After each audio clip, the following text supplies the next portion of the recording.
That arcanist wool was pulled over your eyes if you thought illusions were the only way to make traps better.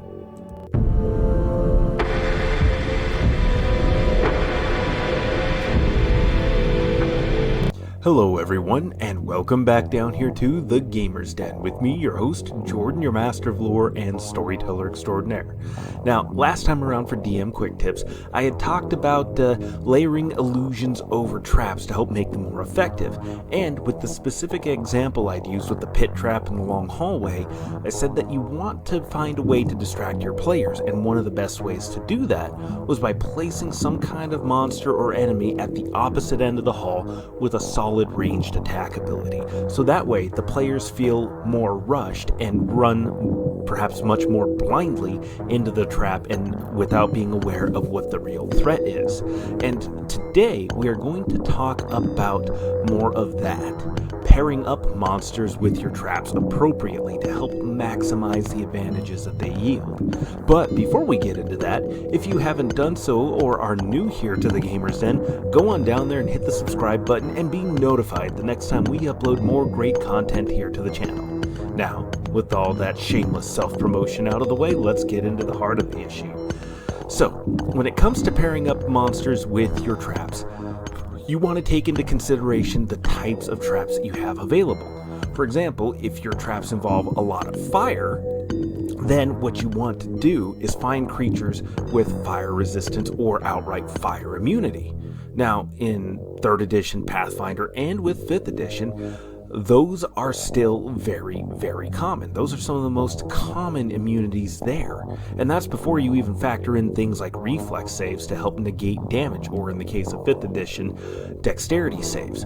So, including fire traps and putting fiery monsters in with them helps to reduce the amount of damage that they take. So these creatures can potentially just pick up, tackle, bull rush, or otherwise move players into those fiery spots without risking damage to themselves, or at least much damage. And also, with pit traps, since we used those in the last example, creatures with ranged attacks are pretty handy if they can stay behind those pits, make it difficult for the players to attack them directly. Or, better yet, consider using creatures that are able to levitate. That way they can move and go over the traps, or it doesn't even have to be pit traps. It can just be pressure plates hidden in the floors that trigger spikes to drop from the ceiling, or arrows to fire out from the walls, or any number of innumerable, just awful, gnashing, clawing, biting blades that come spinning out from some hidden location.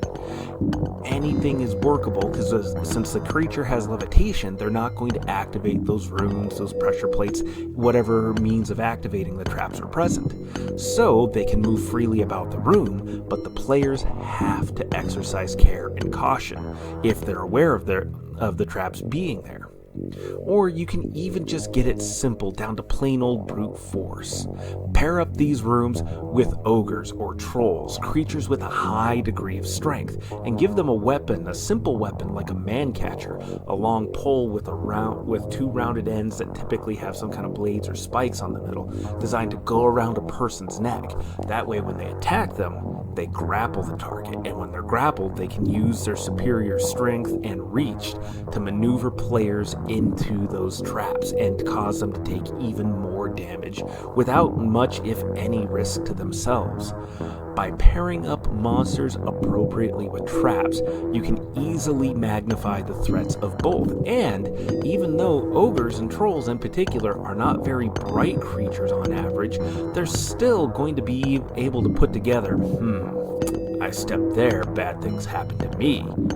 They stepped there, all bad things happen to them. And then they're free to eat, feast, and loot the corpses afterwards, as they maybe want to do. But this is just another way of making traps more effective, on top of using magic and illusions to help magnify everything further. The more you layer, the greater the challenges are, and you don't really have to do a whole lot of complicated things to make those challenges build on top of each other. But what do you think? Go on down in the comments below and let me know your thoughts. Engage in the discussion here. Hit the like button or dislike button, and if you haven't done so already, go on down there and hit subscribe and be a regular member. But with that said, I've been your host, Jordan, your Master of Lore and Storytellers Extraordinaire. Thank you all so much for your time, and you all have yourselves a good night.